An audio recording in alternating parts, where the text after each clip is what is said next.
Bom dia, pessoal. Como vão todos? Espero que todos estejam bem. Sejam todos bem-vindos aí a nosso primeiro webcast voltado aqui a esclarecimento do nosso mundo de manufatura aditiva. Eu me chamo Flávio Luiz, faço parte aqui do grupo YTech e Vaz Tecnologia.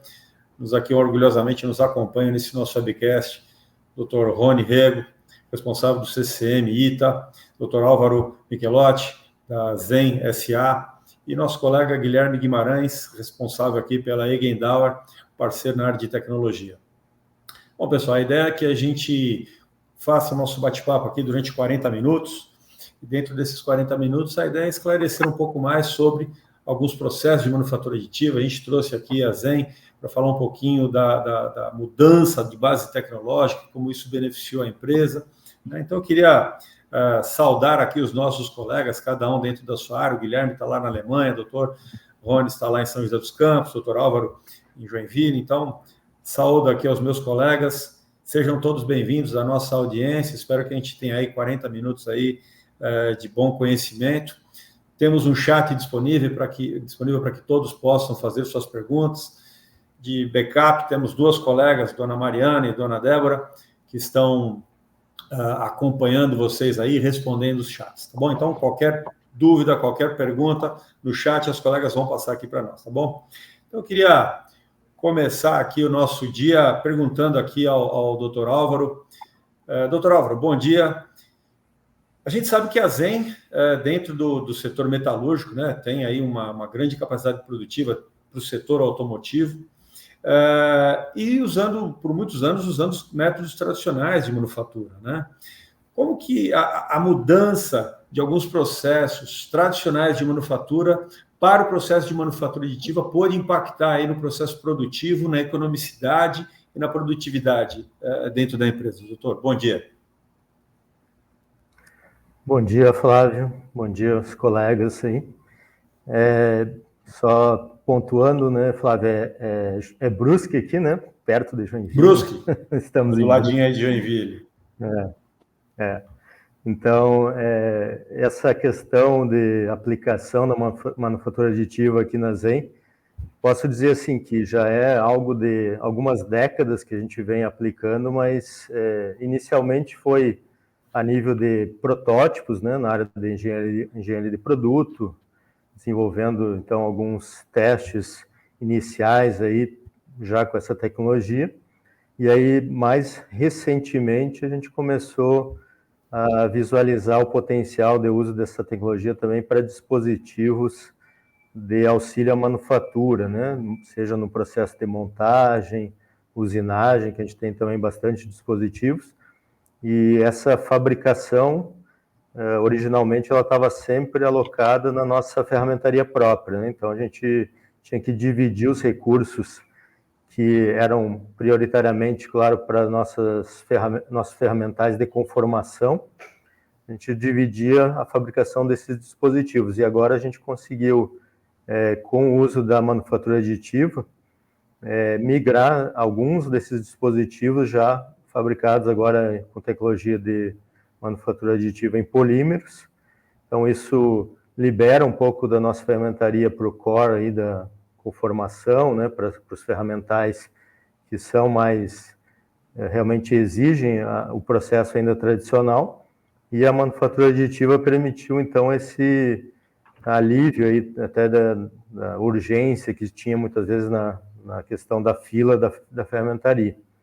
Então, isso foi bastante positivo e algo que a gente vem buscando aprimorar, né? Então, por enquanto, estamos fazendo dispositivos em polímero ainda, mas essa tendência de evolução aí da aplicação da manufatura aditiva metálica, por exemplo, tem nos interessado também majoritariamente aí para alguns dispositivos onde realmente o polímero não atende, né, o requisito de seja por temperatura ou por resistência mecânica. Então há um interesse também nessa área, né? Mas eu posso dizer que está sendo bem positivo nessa perspectiva de auxiliar, né, o processo de fabricação de dispositivos. E aí é claro que tem outras perspectivas, aí, principalmente com a manufatura aditiva metálica, a gente olha até para componentes e produtos já, né? Mas isso é algo que a gente ainda está na fase de prospecção aí de projetos, né? De parceria até com o próprio ITA, né? A gente, com a Gandauer, a gente está sempre buscando parcerias aí para evoluir mais nessa direção também, né? Maravilha, doutor. É um desafio, né? Vocês que estão muito infiltrados no segmento de combustão, os motores a combustão, né? A gente está vendo uma transição energética do motor a combustão para a eletrificação automotiva e a gente tem muitos desafios à frente, né? Para o uso dentro dessa tecnologia.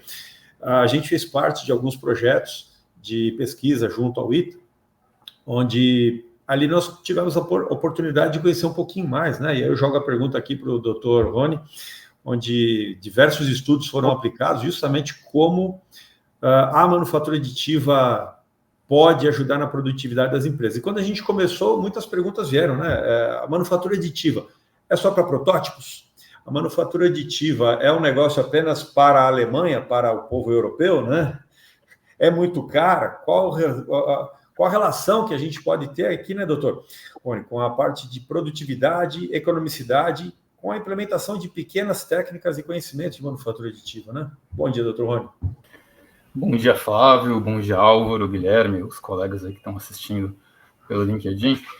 É natural que a adoção de uma tecnologia nova, ela seja gradual, né? Seja por um processo de menor energia que vai aos poucos, né, ganhando confiança e trazendo desafios maiores e ousadias, né, gradualmente dentro de quem está assumindo esse processo. Então, o caminho que o Álvaro coloca é um caminho muito esperado, né, para fazer uma adoção sustentável, né? Você pensa em polímeros, você pensa em protótipos, né? E aí você começa a ver resultados positivos, né, como o Álvaro já colocou. E aí surge justamente a pergunta, né? Posso ir além? O curioso, sabe, Flávio, semana passada eu dei a primeira aula de manufatura aditiva metálica desse semestre aqui para a graduação do ITA, né? E a gente começa falando sobre terminologia, né? Porque tem muitos nomes associados à manufatura aditiva. E alguns anos atrás, se a gente voltasse uns 5, 6 anos no tempo, e você perguntasse o que é manufatura aditiva, o pessoal ia falar prototipagem rápida. Esse é o nome, que começou assim, né? Prototipagem rápida. Dos últimos 2 anos que eu dei essa aula, quando eu pergunto, eu recebo impressão 3D. Mas e prototipagem rápida? Ninguém ouviu. Qual que é o grande mérito dessa discussão? É que a gente está usando, né, a tecnologia para sair da mentalidade de que isso é um protótipo e estamos cada vez mais entrando para uma produção. Tecnologia para viabilizar a produção. Então é nesse sentido que uma das barreiras que a gente tem que enfrentar nos primeiros projetos de manufatura aditiva metálica que a gente faz aqui é a barreira mental de que a manufatura aditiva ela pode ser muito mais útil do que apenas a geração do protótipo.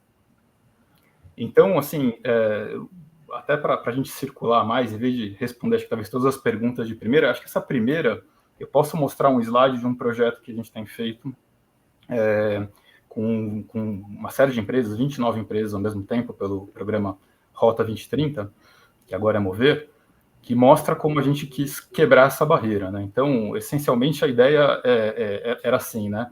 O que a gente pode adotar de tecnologias que assumam tanto o caráter, que é o caráter de geometrias complexas, mas que possam nos levar a essa produtividade. Então, eu estou aqui botando um slide, não sei se você já está vendo aqui, Flávio, na tela.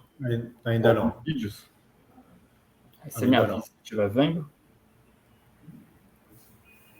Será que eu compartilhei direitinho? Deixa eu observar de novo aqui se eu fiz direito aqui no processo. Eu acho que está... Chegou. Chegou agora? Então, que ótimo. Então, vamos lá. Então, acho que você está vendo a minha tela com 2 vídeos passando? Sim, muito bem.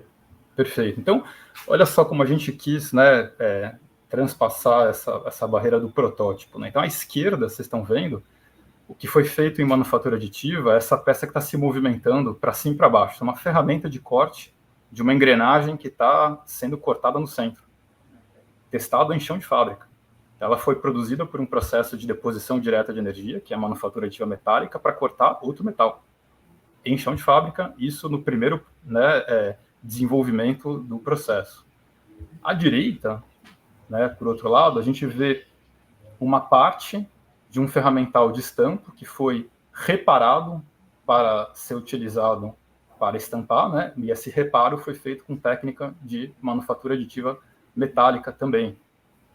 E no centro, e aí algo que fica mais ou menos naquilo que o Álvaro falou, um transiente entre protótipo e produção, essa ferramenta que foi feita uma otimização topológica grande pela equipe, né, de sair para uma ferramenta que aperta, então o cubo de fixação, né, o centro de fixação do cubo de roda na Mercedes, né, num caminhão da Mercedes, que sai de uma peça que é bem robusta para uma peça que tem uma rigidez superior e uma massa 43% inferior, que a gente deixou apenas para verificação no chão de fábrica com o pessoal que aplica, né, o processo na linha, e eles não devolveram para a gente, eles ficaram usando lá por pelo menos 6 meses, que a gente soube, né, num sinal claro de que a gente precisa ir além do que é prototipagem, que isso tenha que ser realmente inserido como produção. Tá? Então, acho que esse daí, para não me estender mais, eu vou até parar de compartilhar aqui, eu acho que essa é a primeira resposta aí, Flávio, do que a gente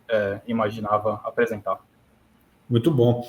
Eu fiquei muito impressionado. Vocês diminuíram a massa da ferramenta em cerca de 42%, né? E aí eu levo aqui a minha pergunta ao Guilherme. Guilherme, vocês, nos estudos que vocês fazem dentro da Gerdauer, como que você consegue melhorar a durabilidade de uma peça que originalmente era toda feita em manufatura tradicional e que agora, com manufatura aditiva, ela tem 42% a menos de massa? E como que a gente consegue entregar ali a mesma confiança na durabilidade daquela peça? Primeiramente, bom dia a todos, né? Isso é uma pergunta difícil, né? Como que a gente consegue ali melhorar, né, a peça, né? Acho que o primeiro ponto é a gente entender as limitações e os potenciais de cada técnica, né? Então, você está falando de manufatura aditiva, a manufatura aditiva é um pool de diversas técnicas, e assim como usinagem, estampagem e qualquer outro processo de fabricação, ele tem os seus pontos negativos e os seus pontos positivos, né?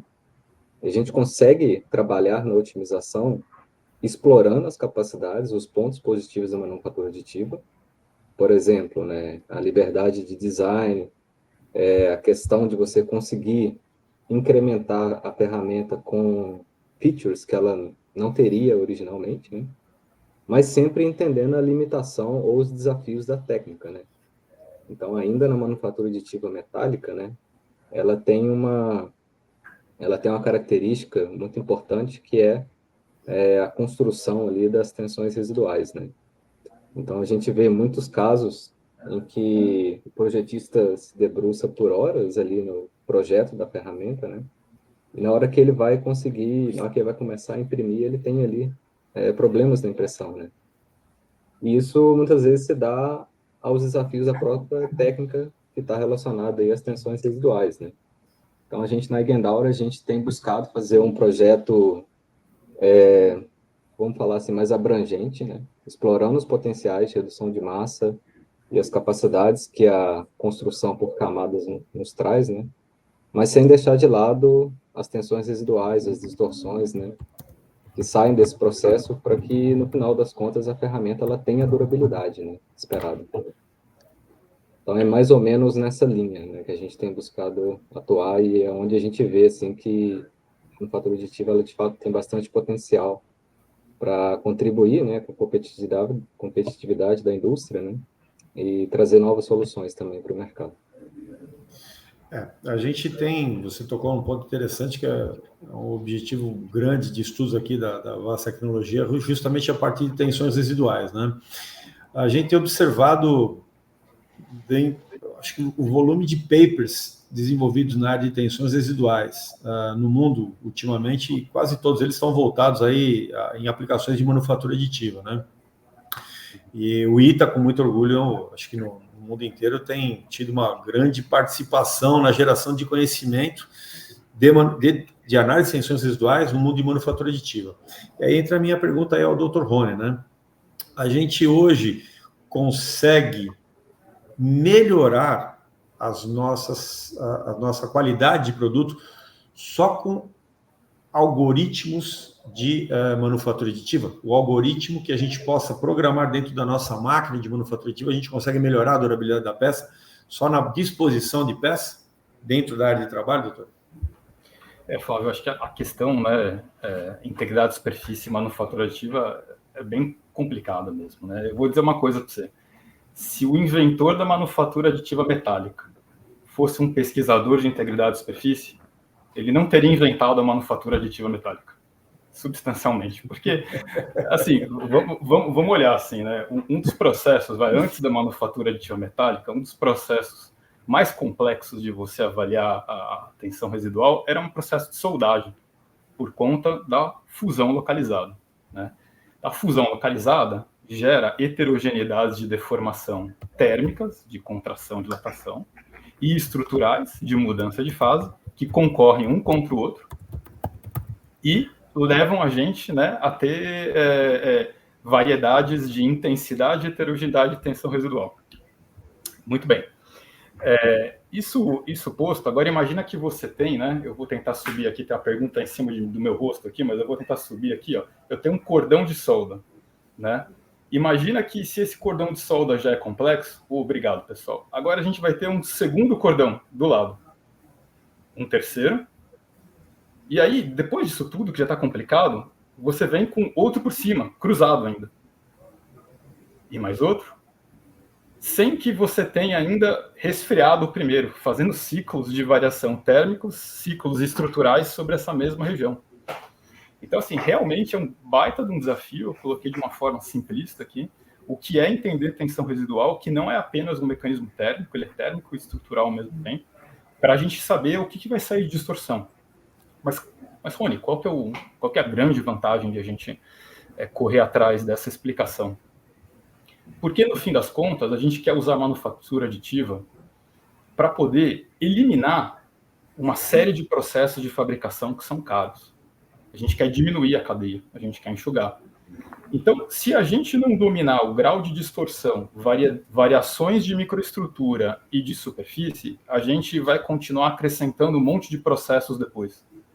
Então, por isso que a importância de ter o quê? Um domínio tanto experimental, fenomenológico, quanto de simulação, para você poder, no fim das contas, reduzir as variações da manufatura aditiva metálica, de forma que, em vez de você ter que, por exemplo, fazer uma grande usinagem a posteriori, você faça um processo de acabamento como uma lapidação, um superacabamento, polimento, uma retificação, uma coisa que minimize o impacto econômico sobre essa superfície aditivada. Não sei se era mais ou menos essa pergunta aí, Flávio, mas eu acho que isso... Mais ou menos. Isso, eu vou fazer só um contraponto aqui, Flávio. À vontade. Eu acho que, assim, a manufatura aditiva, ela tem características específicas, né? É o que sai ali do processo. Se essas características elas vão ser boas ou ruins, vai depender muito da aplicação e do que você faz com ela. Vou dar um exemplo, né? A gente tem trabalhado com 20 manganês com 5, com manufatura aditiva, né? E o que sai do processo é uma martensita revenida, né? Entre 45 e 50 ROC-UC. Existem algumas aplicações em que isso pode ser interessante, né? Porque se você pega a cadeia convencional do 20 manganês cromo 5, você vai ter ali 30 ROC-UC de dureza. Então, você teria que fazer um tratamento térmico depois para conseguir atingir os 45, né? Então, eu acho que é só um caso, assim, quis trazer o contraponto de, assim, a gente entender o que está saindo da manufatura aditiva e os seus requisitos do produto, né? Porque, às vezes, você pode economizar uma cadeia de tratamento, você pode utilizar aquilo de outra forma, né? A questão é que é tudo muito novo, né? Então, tudo muito novo é o que o Rony trouxe ali, né? É um pouco assustador para quem já está na indústria trabalhando há muito tempo com esses materiais, né? Mas eu ressalto que eu acho que tem caminhos de oportunidade. Sem dúvida. Sem dúvida. Eu vou pegar aqui a pergunta do professor Wilson Carlos. Bom dia, professor. Como é que vai? Olha, penso que a academia é um dos caminhos para a disseminação do conhecimento. E uma das dificuldades é a aquisição de equipamentos para o aprendizado dos docentes e pesquisadores. Como vencer essa dificuldade? Bom, como vencer essa dificuldade? A gente hoje tem muitos projetos FINEP que estão aparecendo, né, para melhoria de infraestrutura, mas um dos pontos que eu tive oportunidade, junto com o Dr. Rony, de entender também dentro do projeto Fera, né, do lado da indústria, a indústria, de maneira geral, assim como bem explanado pelo Dr. Álvaro, a indústria quer essa técnica, ela quer essa tecnologia dentro da indústria. Mas o grande ponto é o seguinte, não é um conhecimento que já está disseminado dentro da força de trabalho, dentro do grupo de engenharia que está trabalhando. Então, a pergunta do professor Wilson cai de encontro. Olha, a indústria só vai contratar esta tecnologia quando a academia tiver preparado uma força de trabalho com conhecimento suficiente para responder a essas questões que o próprio Guilherme acabou de colocar. Entretanto, muito bem colocado pelo professor Wilson, são tecnologias caras ainda, né? Como cruzar essa barreira de implantar esta tecnologia dentro da academia, para que então a gente possa ter uma força de trabalho suficientemente preparada para responder e dar aplicações como essa, né? Que o Guilherme comentou, a gente, do processo de manufatura aditiva, a gente consiga até uma melhoria da qualidade de peça, né? Feita com manufatura aditiva em detrimento da manufatura tradicional. Então, são barreiras, custo de obtenção de tecnologia no Brasil é muito caro. Não é uma novidade para ninguém. O custo, dólar, taxa de juros, oportunidades de projetos de financiamento dentro da academia, mas a gente vê que barreiras como essa estão caindo, tecnologias estão ficando mais baratas, né, professor? Então, não recomendo, não perca a esperança, pelo contrário, aumente a esperança, porque nós estamos observando uma entrada maior dentro da academia com máquinas de manufatura aditiva, né? Professor Valmar, bem-vindo, professor. O que vocês acham da aplicação de manufatura aditiva por deposição a arco? Muito bom, usando as técnicas de soldagem. Aumenta o problema de tensões residuais? Aí eu vou jogar para a academia, né? O doutor Rony. Aumenta. Só tem problema, né, doutor? Fala a verdade. Teve uma tecnologia, um monte de problema vem logo em seguida, né? Eu não vou negar, né? Assim, isso para a gente é muito interessante, né? Trazer novos desafios, né? Mas por trás de todas as vantagens que são amplamente conhecidas da manufatura aditiva, né? A gente tem que lidar realmente com anisotropia, com a topografia que não é trivial, né? E com tensões residuais que são muitas vezes trativas e heterogêneas, né? Talvez a gente não tenha ainda, a gente vai começar agora a trabalhar, né, com o processo de MADA, né, como o colega colocou. Mas talvez eu possa também mostrar, né, uma imagem, né, que eu acho que ela, de certa forma, ela busca, exemplificar o que se espera, né, da tensão. Eu vou compartilhar de novo aqui, Flávio. Você me diz aí se quando você estiver vendo, tá? Vou compartilhar a tela em 5 segundos. Eu acho que ela responde a pergunta por si só, tá? Eu, nesse momento, estou compartilhando a tela, se vocês estiverem vendo. Tá aparecendo aqui, professor. Tá aparecendo, né? Então, tem até a resposta, né? Como é um vício de professor, né? A gente responde com outra pergunta, né? Então, tem até a pergunta aí feita aí, né? Como não esperar deformações heterogêneas, né? A gente vê essa variação de cores exemplificando todo o gradiente térmico que aconteceu durante o processo que foi feito aqui, como se fosse um MADA, né? Nessa imagem aqui. Então, isso é intrínseco da técnica, de certa forma, sim, mas quer dizer que a gente não vai conseguir resolver? Não quer dizer. Né? Aí entra o trabalho de todos nós, né? O trabalho de quem tem a aplicação, de quem vai usar o equipamento, para conhecer como parametrizar o processo e minimizar esse defeito. Então, aí entra, né, quando a gente fala, por exemplo, de técnicas de manufatura aditiva com leito em pó, a minimização que não é o caso aqui, mas a minimização desses efeitos são colocadas por minimização dos gradientes térmicos, aquecendo a mesa, aquecendo o pó, aquecendo o ambiente. E ainda assim você tem, por conta de circulação de gases inertes, você tem uma certa variação de temperatura que você tem que contrabalancear. Então, assim, a pergunta ela é mais difícil? Eu não diria que ela é mais difícil, a gente está falando com poça de difusão em todos os casos. Tudo vai depender do quanto você domina a variação térmica, a variação de microestrutura ao longo do teu processo, Flávio. Acho que é isso que eu queria responder. Parar de compartilhar a tela aqui. Maravilha. A gente tem acompanhado ambas as técnicas, né? São importantes. Eu comecei em 2006 na área de manufatura aditiva, que muito bem explanado pelo professor, chamava de prototipagem rápida na época, né? E desde aquela época se comenta muito qual é a melhor técnica. Não existe a melhor técnica, existe a técnica mais adequada para determinadas aplicações. Então, a gente tem aí tecnologia da sintetização pelo leite de pó, a tecnologia pelo arco de solda. Cada tecnologia tem a sua melhor aplicação. O setor de óleo e gás, para peças mais robustas, tem utilizado mais o arco de solda, né? Então, a gente tem os problemas inerentes ao tipo de geometria, ao tipo de técnica também, né? Deixa eu ler aqui uma pergunta aqui da professora Tatiana. Bem-vinda, professora. Como é que vai? Já medi as tensões residuais nas peças de manufatura aditiva por aparelho portátil de medição de tensões residuais, né? As ferramentas de manufatura e as ferramentas de medição, elas estão chegando com mais força no nosso país. Justamente uma demanda da indústria, o mercado de óleo e gás, o mercado automotivo, o mercado metalúrgico de maneira geral, eles estão demandando, o país quer dar o próximo passo, né? Então, um dos exemplos que a gente tem visto, o próprio Guilherme, que fez diversos trabalhos com peças distintas e usando equipamentos distintos de medição também, né, Guilherme? Pode falar um pouquinho melhor. Mas sim, professora, os equipamentos estão chegando no Brasil com mais força também. Justamente, quanto mais aumenta-se o uso da técnica, mais se aumenta também o uso dos pós-processamentos e verificações, né? O Guilherme pode falar um pouquinho a respeito desse pós-processamento, que é o responsável pela boa qualidade, né, Guilherme?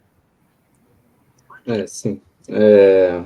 Igual eu falei no início, né, a manufatura aditiva ela tem suas características, né, e a gente tem que saber trabalhar com isso, né. Então, uma coisa que acontece na manufatura aditiva é bem frequente a gente ter que entender quais são os pós-processamentos, né.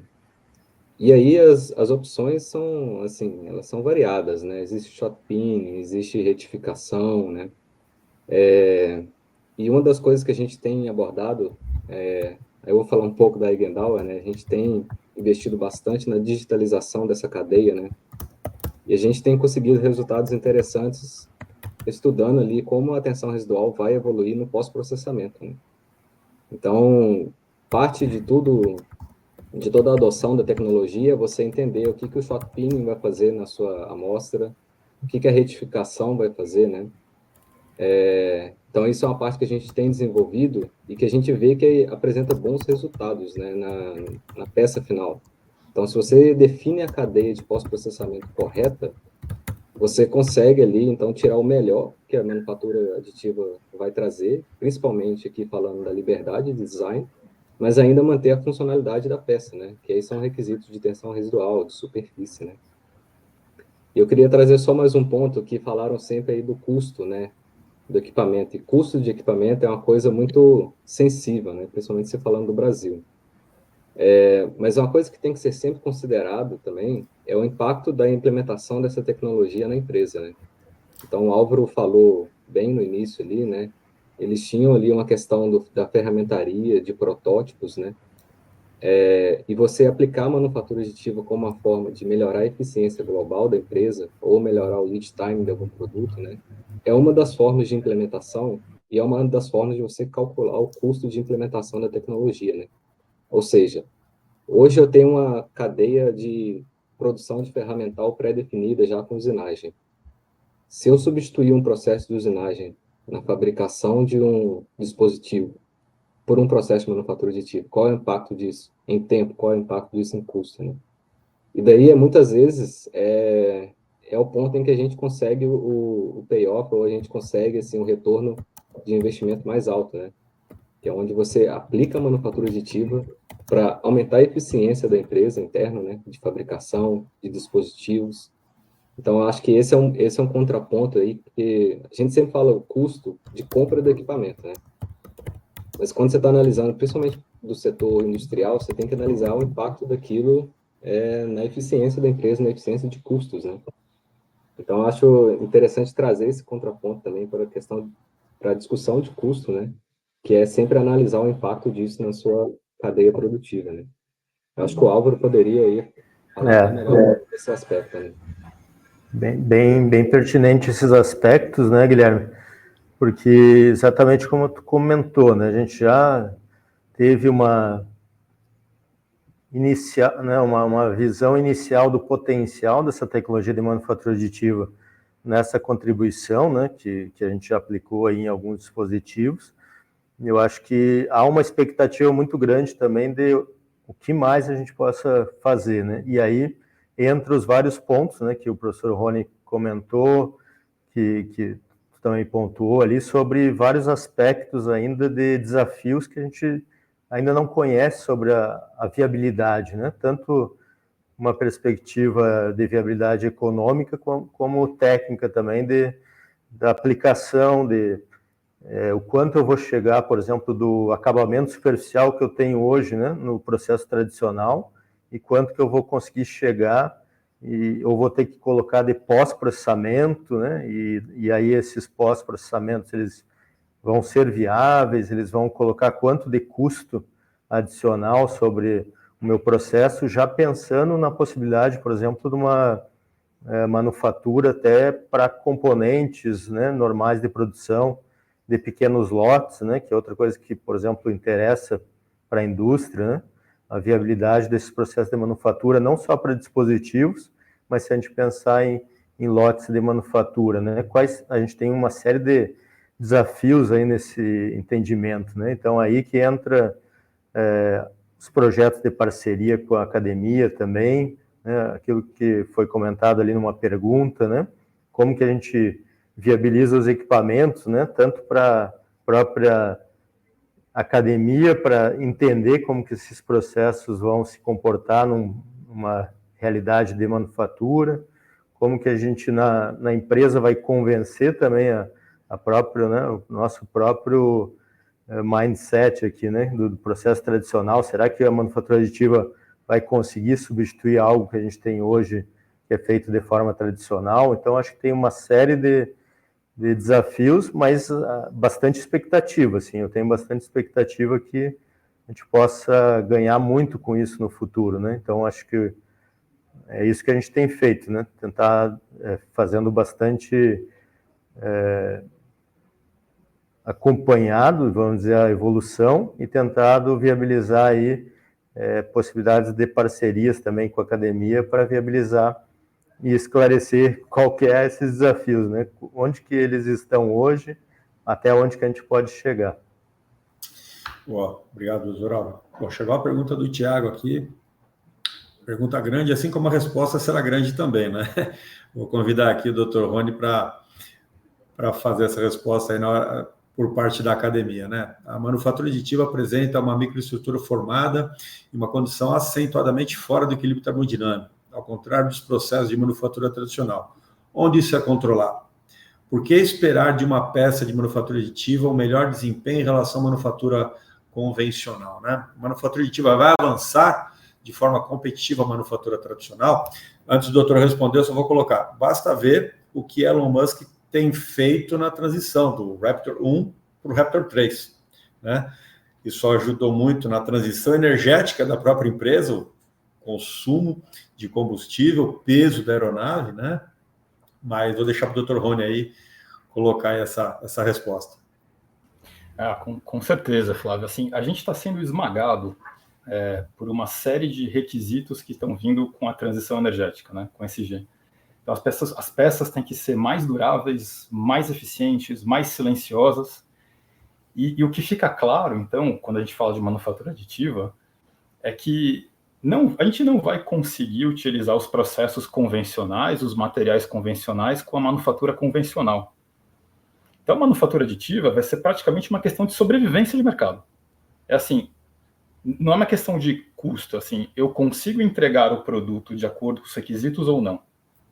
Então, a gente vai dar um exemplo aqui que a gente tem trabalhado, a gente trabalha com engrenagens, né, nossa área aqui, e com a transição energética, você sai de um modelo que o motor a combustão ele é o principal gerador de ruído do veículo, seja que veículo for, coloca o motor elétrico, e aí o próximo vilão, que é desmascarado pela saída do motor a combustão, é a transmissão, por conta disso, as engrenagens.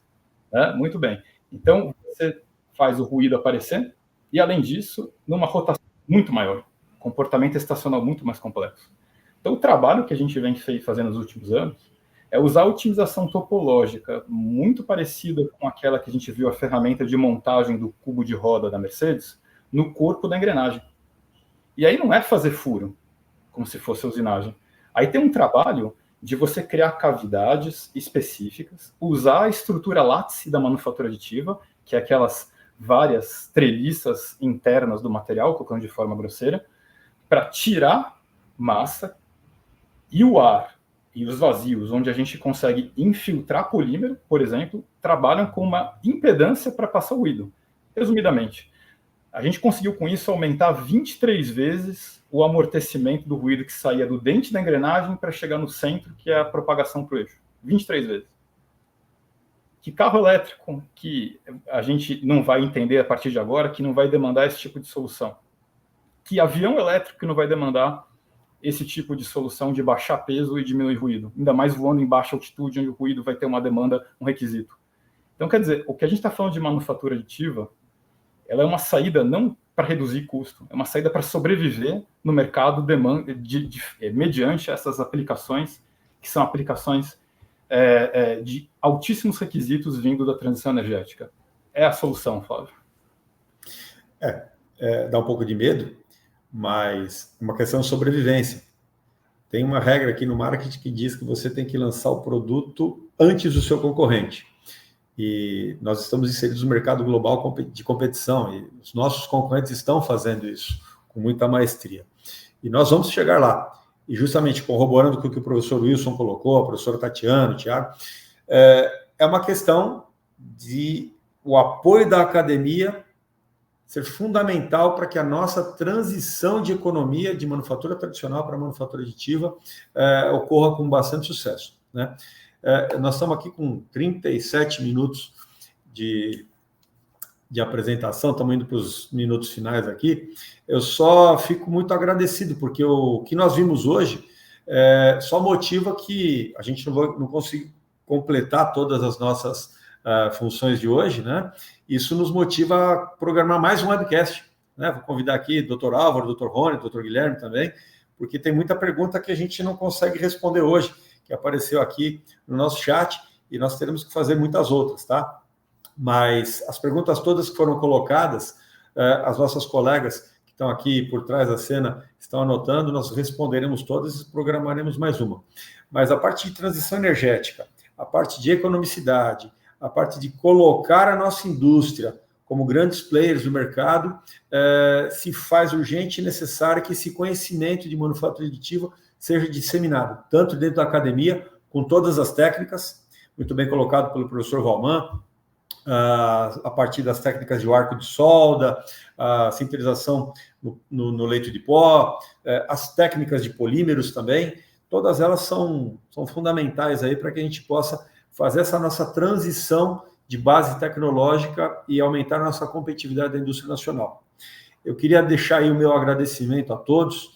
Obrigado pela audiência aí de estar conosco nesses 40 minutos. Queria passar aqui a palavra, aqui os minutos finais, aqui ao Dr. Guilherme, Dr. Álvaro, Dr. Rony. Muito obrigado pela companhia e deixo vocês aí os minutos finais de despedida, gente. Muito obrigado. Bom, obrigado aí pela oportunidade, né, pela palavra. Manufatura aditiva, né, é um tópico super interessante e, como o Rony falou, né, ele hoje para algumas é uma novidade. Eu acho que no futuro ele vai ser uma necessidade para que a gente mantenha a competitividade da indústria, né?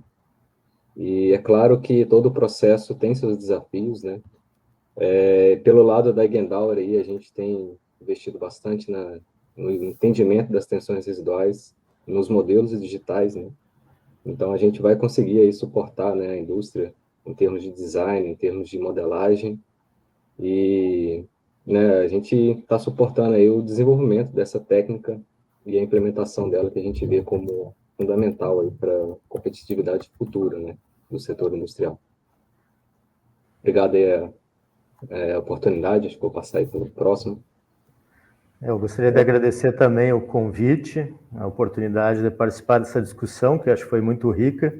Realmente, precisamos de vários webcasts adicionais aí para conseguir abordar todos os aspectos, mas acho que dentro da perspectiva da indústria, né, realmente, como o professor Rony comentou ali, a questão da transição energética, os desafios, né, se transformam em oportunidades para nós, né, como indústria nacional, quem sabe a gente conseguir aliar, né, os desafios que a gente tem da transição energética com a manufatura aditiva pode ser, sim, um fator aí de sucesso, né, futuro para que a gente se mantenha sustentável aí nesse mercado automotivo aí que está passando por esses novos desafios. Mas agradeço aí, foi um prazer aí compartilhar todo esse conhecimento aí do pessoal. A honra foi nossa, doutor Álvaro, obrigado. Ô, Flávio, eu agradeço também pelo convite, a gente fica muito satisfeito, né? E eu quero colocar aqui, assim, a oportunidade é muito grande. Por quê? Porque é uma solução, assim, direta para as questões que a gente vai ter pela frente de aplicação.